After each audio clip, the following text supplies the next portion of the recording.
Welcome back mga katambalan, mga hot topic and issue pag-usapan natin. Update po tayo kay Alden Richard kung saan nga po ay nag-post ito si Alden sa kanyang social media account at makikita nga na bumababa ng sasakyan itong si Alden. Talaga naman napakagwapo ng isang Alden Richard na sa mga angulo ng photo na kanyang ipinost. Samantalang ito nga pong si Alden ay dumalo din doon sa pelikula nga po ni na Ann Curtis at Jericho Rosales kung saan nagkaroon ng premiere night na ginanap naman sa SM Mega Mall.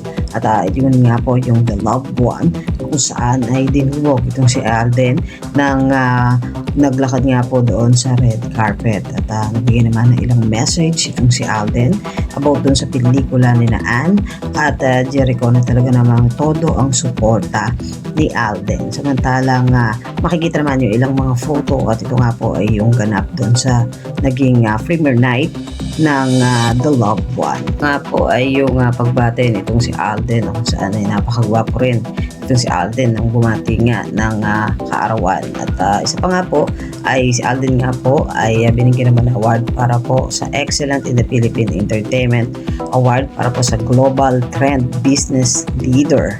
At ito nga po ay sa February 24. Samantalang si Alden naman po ay muling mag-host para po sa Season 2 ng Star on the Floor kung saan ay makikita muli natin itong si Alden sa kanyang pag-host. Isa nga po ito sa aabangan muli sa GMA. Yung mga update natin ngayon kay Alden, kayo mga katambalan, ano masasabi niyo? Mag-comment lang sa comment section at pag-usapan natin. Yan ang mga hot topic and issue dito lamang sa Tambalang Tiki.